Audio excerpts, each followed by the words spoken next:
Welcome to the AdHero podcast. Live from AdSemble HQ, also on AdSemble.com and syndicated on all major platforms everywhere on your podcasting networks. My name is Gino Giovanni. And I'm Matthew Libieri. And you know what? We have a great show for you today. And just when you think that there's nothing to talk about in the world of marketing, there comes some breaking news and stuff that just needs to be talked about. So we're really glad that you're listening to us this week because we got some awesome stuff to share with you, as well as the weekly banter that we have here at, going on in the world of DC and Marvel Comics universe. Well, the big breaking news that we're going to get into today is that the TV advertising universe, they're getting scared. They're getting nervous. Things are happening with this COVID thing. We're about to get into that in a minute here.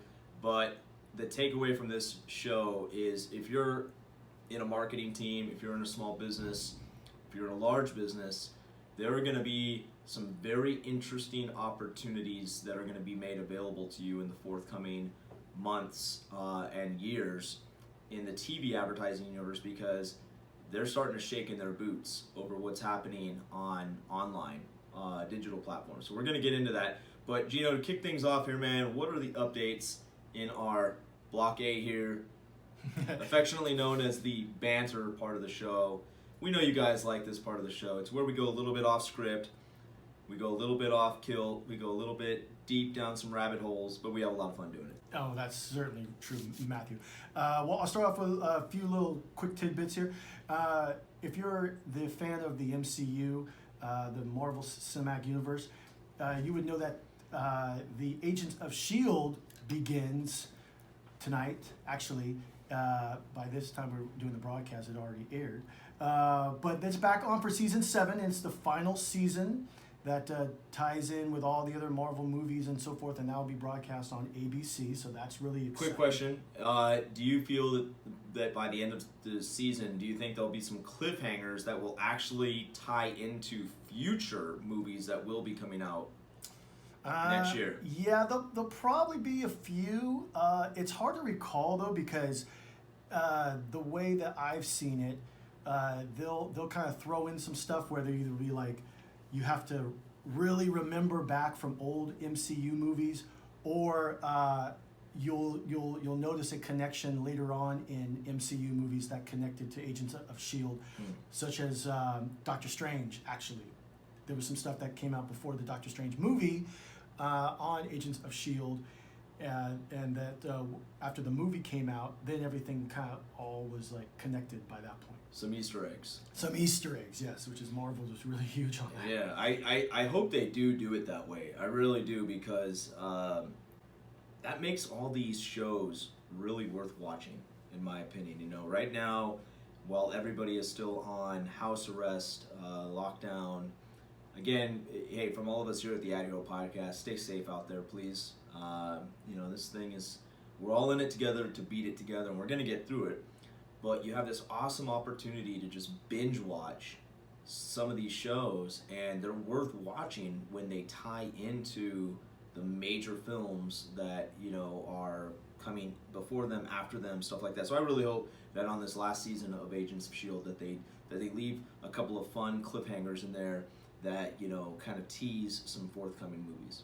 And speaking of binge watching, if you're involved with that whole Netflix life, Daredevil, you would know, was a show, or is still a show on Netflix, and they ended in season 3, and ever since then, there has been outcry among the fan community, especially the Marvel fanboy community, where the hashtag Save Daredevil has gotten nationwide and even on billboard advertising and in New York City to actually save the show. It's hashtag Save Daredevil once again, and the fans want that show saved, along with the actors, all the actors who played in it, including Charlie Cox, who actually played Daredevil, and William D'Onofrio, hopefully I said that right, who played the Kingpin. So there's a very huge outcry for that. Yeah, it's a pretty big deal. I think the fans feel shortchanged with only 3 seasons, especially because the overwhelming response was that seasons 2 and 3 were just incredible, and I think the fans were just yearning for more. I hear that it was a pretty expensive show to make, given the special effects and just the whole bit, and I guess Netflix has an algorithm formula for when they or how they determine if they're going to continue to do a show. That's what I read online. So there has to be a certain amount of viewers or viewership within a certain amount of time, and then they kind of compound that against like other shows in the same genre or in the same region, idea, and kind of see where people are trending with their clicks, with their going back and watching repeats and reruns of the episode, and all of that determines whether or not a show gets greenlit for another season. And unfortunately for the hardcore MCU fans, there just wasn't enough people in total, in aggregate, flocking to that show by season 3 to warrant them investing in a season 4 and so on. But it is kind of interesting and kind of cool how the fans have taken to social media to at least kind of create a little mini uprising, if we can call it that. Yeah. Including today, at the time of the taping of this episode, there's literally a Daredevil meme circling around, a picture of Kingpin looking down, talking on Deborah Ann Wool, and anyways, it's people are just using that picture and they're captioning it, and it's kind of funny. But yeah, Daredevil, man. If you haven't seen it yet, definitely worth the binge watch on that. Especially season 2. Yeah. And then the final big news in the A block here, this is for the DC Universe fans as well.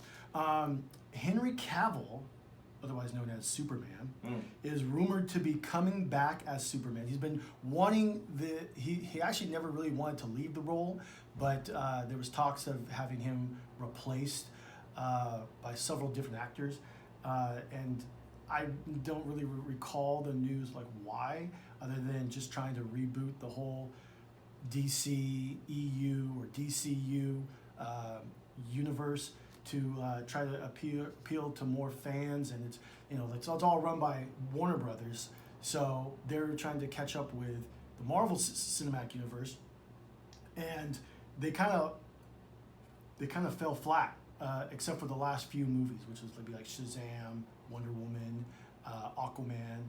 All those I think averaged like close to, if not $1 billion.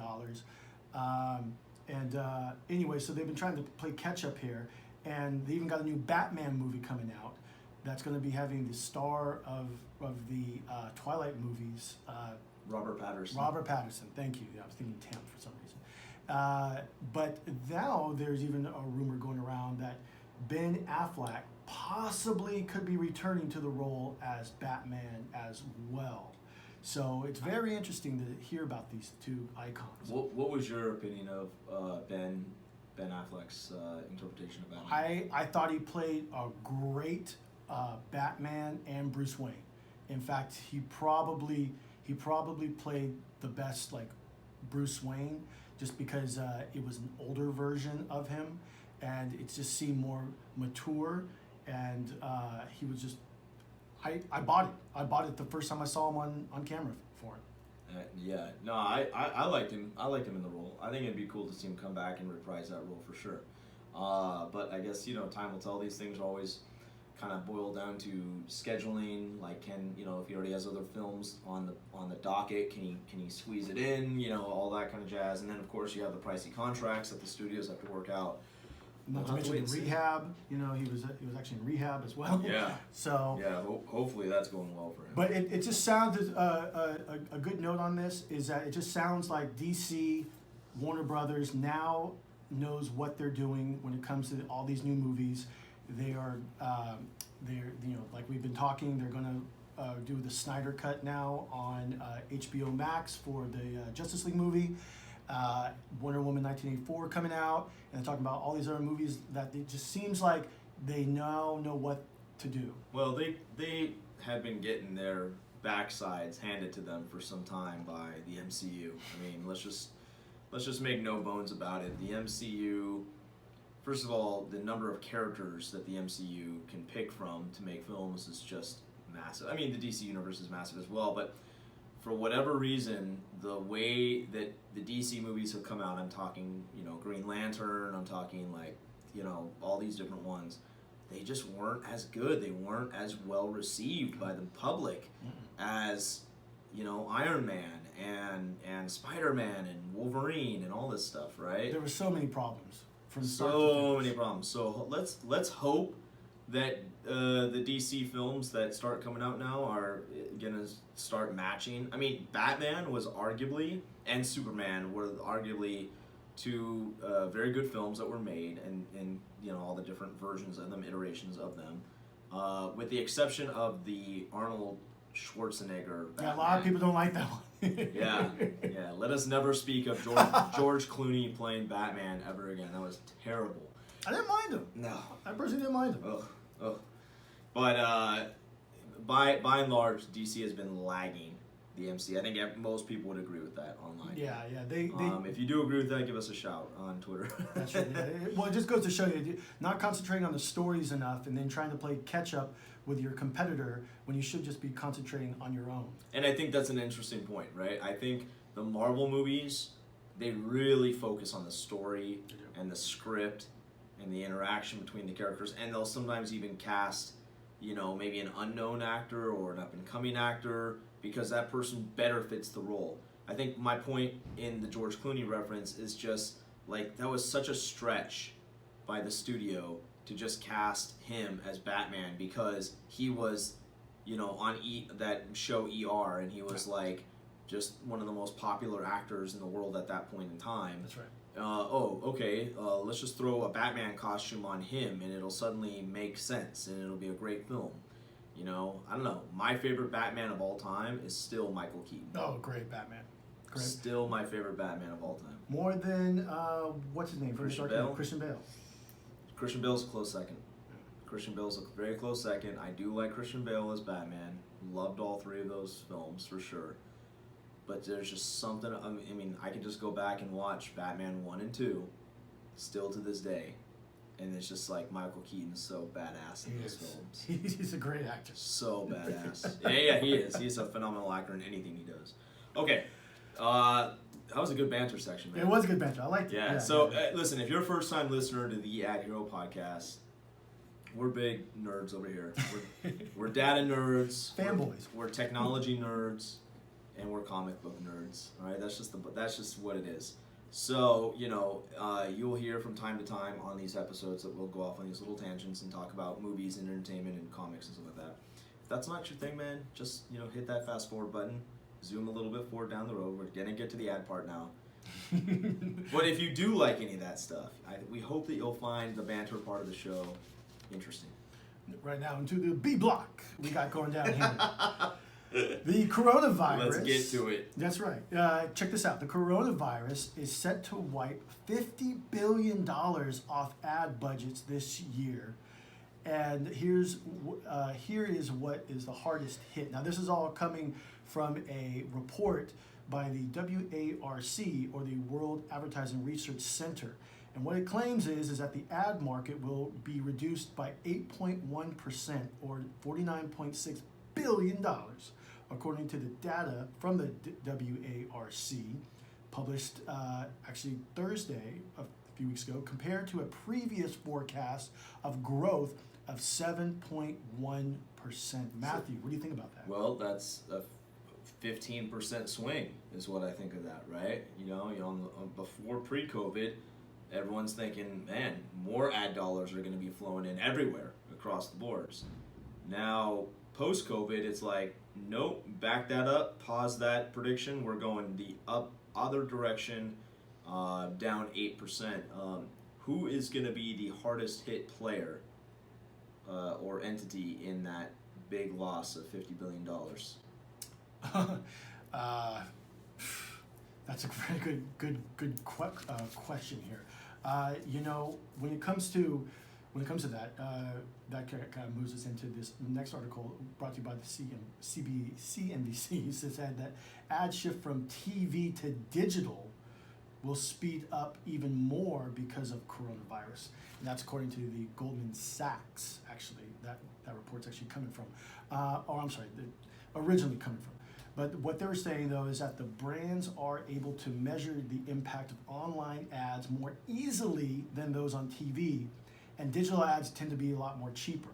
And it appears that the pandemic has more of an impact on TV and ad revenue than digital. It says that TV and ad revenue in Europe was down 50% in April, but while the results of the major digital players were generally above expectations. But they also noticed that Google's revenue was down in the mid-teens, Facebook's as well down in April, and Snap's also down as much as 15%. Right. So layman's terms here, what that means is basically, when something like a pandemic hits and everybody pumps the brakes on everything, as they slowly start to come out of their shell again, think in terms of like a turtle, right? Slowly poking its head out of its shell. These marketing folks at big and large, small, medium-sized, and large corporations are putting their money in places first where they can get the best amount of perceived ROI and also measurable results. Okay, something that they can tie the advertising back to try to understand its effectiveness, right?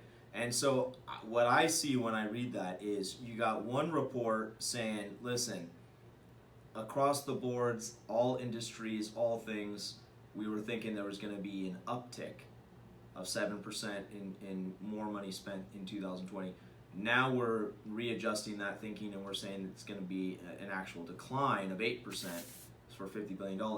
And then you got Goldman Sachs saying that TV advertising is going to be that sector that's hit the hardest, who's going to lose the bulk of that $50 billion. All right? So I think, when Facebook and all these platforms, Instagram, Snap, now TikTok, other things that are out there, radio, the out-of-home space. I think when all these guys, for many, many, many years, looked up to television as arguably Big Brother, okay? And it was kind of like a no-brainer. If you had big dollars to spend, you're putting that money on TV ads, okay? And I think television networks and the cable networks we're just like, we don't have to worry about any of this other stuff. We don't have to worry about digital platform, digital advertising on these platforms. On another episode here of the AdHero podcast, we had Shobir on, and he was from Mintigirl, and talking about the billions of dollars of shift taking place onto mobile advertising and mobile gaming and things like that. And I just think, like, for so many decades, television, advertising, and the big television networks and the cable networks, they just thought that they were untouchable. And this pandemic is causing these guys to really start shaking in their boots and looking over their shoulder at what the digital platforms online are providing these brands. And I don't know, Gino, what's your thoughts? Yeah, it's, to me, that I think how I perceive it, and correct me if I'm wrong, is that it's kind of hit its peak, TV ads. So, it's still there. It's still very profitable. Obviously, the Super Bowl is probably the best time to run an ad if you have the money for it. Sure, absolutely. People rather tune into the commercials than the game, it seems like. So that kind of leads me to the next story, actually, because what we're finding out is because of the pandemic, and actually this happened here. Well, can I? But just before we roll into that next part, sure. I kind of want you to go a little bit deeper, maybe, on your thoughts. Oh, okay. Of that. What are some ideas that you personally believe why TV has hit its peak. What are they failing to do? Are they have they just been relaxing all these years on what they know, and they're not trying anything new and different? I mean, what are some ideas you have? That's basically what it comes down to. Now, I used to be in a realm where I would sell TV to people, and what I found out though was in, like, let's just say the South Bay Area, actually almost all the Bay Area, that you would have a wide selection of people going to streaming. Now that's typically in like major metropolitan areas because you're able to get high-speed internet.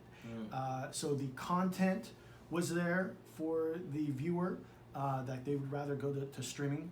They didn't want to rely on commercials, even though now we see a huge thing of commercials on streaming networks. And the cost benefit as well. I mean, I know some people that cut the cord like 7 years ago, and they haven't looked back since. So, but it's actually also kind of funny because the apps to have all this TV programming online actually can cost more than its satellite or cable these days. So that has been the major reason why a lot of these advertising dollars have been shifting over to the internet side of things, and even as we see more in like outdoor marketing as well. Because there's other ways, there's other avenues now to reach people. People have so many choices to choose from. I mean, heck, you go into YouTube and it's just commercials everywhere. You know, you just can't stop it. It seems like. So that is why I think that there is a huge shift. I mean, the people nowadays, it seems like, who have cable TV or satellite are away in more like rural areas because they don't get high-speed internet. Well, and let me ask this question too. I mean, if you're a small business owner listening to this episode and you even remotely thought about doing a TV ad at some point in your company's existence, I mean, I would think the creative aspect is also very prohibiting, right? I mean, unless you're gonna go drop maybe $5, $6, $7, $10,000 on a professionally filmed cut, edited with proper sound, you know, all that jazz. Unless you're gonna do that for a 30-second spot, I mean, you're already in all of that amount of money just on the creative before the thing even starts airing on traditional TV channels, you know?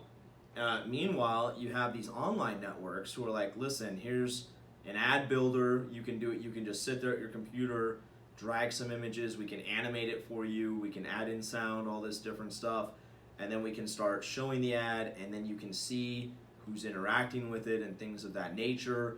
We have a similar ad builder in our open display platform for the billboards. You can drag and drop images, launch it on the billboards, have the billboards connect to your mobile experience and connect to the online advertising that you might be doing. It's efficient. So you have all these systems that are more streamlined, right? And I just think like Big Brother TV advertising is just like, they haven't moved fast enough to get on board with the demand of the next generation of marketers. Would you agree with that, or do you disagree with that? No. I think you're spot on. I mean, it's almost like, you know, how much further can you go in TV? Like, you know, is it like a dinosaur or getting to be that way? Well, that's a staggering stat when you say that so many people were cutting the cord. More and more people are cutting the cord. Right. I will own up to the fact right now that when I moved into my new place, I only signed up for high-speed internet. I did not sign up for the television package from my provider. And I didn't do it for two reasons. One, it was cheaper to just get high-speed internet. And two, I'm just not that bullish on what's on TV. You know, I don't have time to sit and watch TV, being a busy entrepreneur here in Silicon Valley. But aside from that, if I did sit down and watch TV for a few minutes, I'm not really interested in anything that is on regular mainstream television. That's a lot of people say. I like going on Amazon, and I like going on Hulu, and I like going Amazon Prime and Hulu and Netflix, and I like opting into the shows that I want to watch when I want to watch them, right? And that's just the way I live. I choose to live my life. So, you know, I think a lot of other millennials out there are like that and feel that way. and the next generation afterwards is going to like that and feel that way. So it's interesting validation that you say that when you sold satellite television, you were in that space, that so many people were opting to go the route. What are the television studios and major television providers? What are they doing to try to combat this? So glad you asked that question, because that grows into our last story, which Comcast Charter and Viacom CBS have joined forces now to make TV commercials more targeted. And this is coming from the Wall Street Journal, and it was actually kind of funny because they have a video that kind of goes with this article. And because of the pandemic, there was a lot of change that would happen, and they wanted to kind of take ads that they thought may be a little non-sensitive, because they didn't, they were airing ads that were running during the pandemic, so they didn't want to, hurt anybody's feelings, such as one from Mint Mobile, and I'm still trying to understand how that kind of triggered people. But anyway, basically, there were a lot of companies, including ourselves, who had the 2020 marketing all laid out for the whole year. And then in this video that they're showing here, marketing teams basically just had to tear up what they had and redo it all over again, so that they have ads that at first they started out kind of sympathetic, and now, because of the last couple months and people involved with the pandemic and so forth, which is all of us, now they're finding out, okay, you know what? People need some humor. People need some humor to kind of get away from the scariness that took place in the beginning, and now we just need to ease our minds and get on something else that will like ease us. So some companies actually went a more humorous route. So these cable and TV giants have joined forces. That I'm seeing here in the show notes here that they've joined together to form something called Block Graph. So you guys can Google that, Block Graph, which was spun off by Comcast. So I guess it's the brainchild of Comcast, but Charter and Viacom has jumped in on it. And I guess, I don't know, what's our best guess here at what Block Graph is designed to do? Is it designed to, have a look and feel of online advertising, but it's for TV? So it's like more streamlined from a standpoint of like you can like self-service, kind of like our open display platform and other things. Like you can just sit down and do a TV ad whenever you want. What do you think this Block Graph thing is? How is it going to be different than what they've had in the past that they've been losing money and market share on? Well, you pretty much nailed it on the head. It comes here in this article by the Wall Street Journal, saying that Comcast Corporation is spinning off its Block Graph LLC unit and selling 2/3 of its Charter Communications into Viacom. So basically, what happens is that they're able to kind of make this separate entity by bringing these other companies in together in order to generate more ad revenue. For the cable and TV giants. Correct, because kind of like how we were talking about a few episodes before, it's like doing new things, companies coming together, saying, hey, look, we're all in this together, and we're all going to lose, but if we work together, maybe we can all win. So it's an interesting thing that's happening here, because we recently talked about all these streaming services. I think at the time of the recording of this episode, HBO Max is now officially live, or it's in the process of being rolled out. But you have the Peacock network, that's NBC streaming service. Of course, everybody knows about Disney Plus now. And you're seeing more and more of these networks just breaking off, doing their own thing. Okay, that's the takeaway there. So here comes the major cable and TV giants who previously had a monopoly over, like, oh, you want to be seen on all those networks, on all those shows, you have to come to us. Well, now those networks are breaking off, doing their own streaming services and taking the content rights back, okay? And so now, these major TV giants are like almost forced to come together, to band together to create this Block Graph thing, or they're just going to continue to lose market share. It's going to go from bad to worse, pandemic or not. That's pretty much what's been happening. Heck, you see like a lot of businesses kind of coming together. Even I've heard of some billboards. We reached out long ago to say, hey, like billboard companies, why don't we all work together?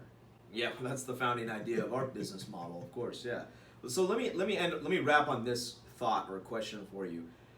What do we think, for our listening audience, is the opportunity here, maybe for small, medium-sized businesses, with this block graph technology or what's taking place here? Like I guess maybe a different way to ask that question would be, do we feel that small, medium-sized businesses should look to do advertising directly with Disney Plus if they ever allow that, or Netflix if they ever allow that? Certainly Hulu has an advertising model that you can opt into right now.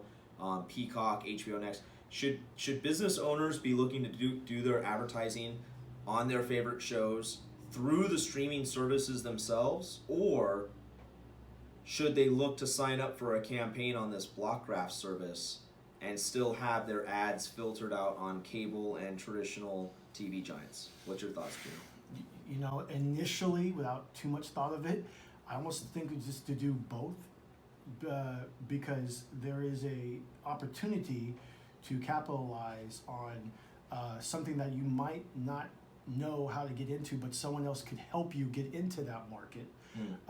And then, hey, I like the route that Hulu has, where you can, for the viewer, you can either watch the commercials and get the content for free, or what happens is that you pay to have the commercials not seen, I guess. Right, skipped, sure. Skipped, yeah. So look, I think there's opportunities either way. Like you said earlier, how can you get? Well, I'm gonna sum it up. How can you get the most bang for your buck? Yeah, I will say, I'll take a little bit more definitive stance on this. I'm going to say, if your brand or your product is more squarely lined up with the television programming or the programming of Disney Plus, let's just use that as an example. Gotcha. You sell a kid's product or a children's play product, and Disney Plus is the network for kids shows, then to me it makes sense to put all your money in that basket. You go where the people are. That's right, right. If you have a more generic product that can be applied or purchased by people of all shapes and sizes, all walks of life, then maybe try this block graph product. You know what I mean? But we'll have to see what this block graph product actually ends up becoming. I don't know what it's going to be yet. No, either. So we'll have to wait and see, but we'll save that for another episode, another time. Yes. It's pretty good though. This is some good stuff that I felt like we got real serious. We did. Yeah, this is a serious topic. We're talking about a lot of opportunity here. That's what we're trying to do here, is help people navigate these marketing, advertising rough waters. Good show, man. Good show. You want to take us home? Yeah, we're gonna wrap things up here. Make sure to check us out, AdSemble.com. We also got through your self-service billboard digital advertising with OpenDisplay.com. Don't forget to add us on social media at AdSemble. It's all across all major platforms. And hey, give us a shot. You might be one of the lucky viewers who gets a swag pack. Ooh, look at that swag. Just all you gotta do is reach out to us on social. Catch us every Friday on AdSemble.com or all the major platforms on. Ooh, there it is. Love that one. All the major platforms of podcasting. Once again, my name is Gino Giovanni. And I'm your other AdHero, Matthew Olivieri. And this is the AdHero podcast every Friday right here on AdSemble.com. Signing out.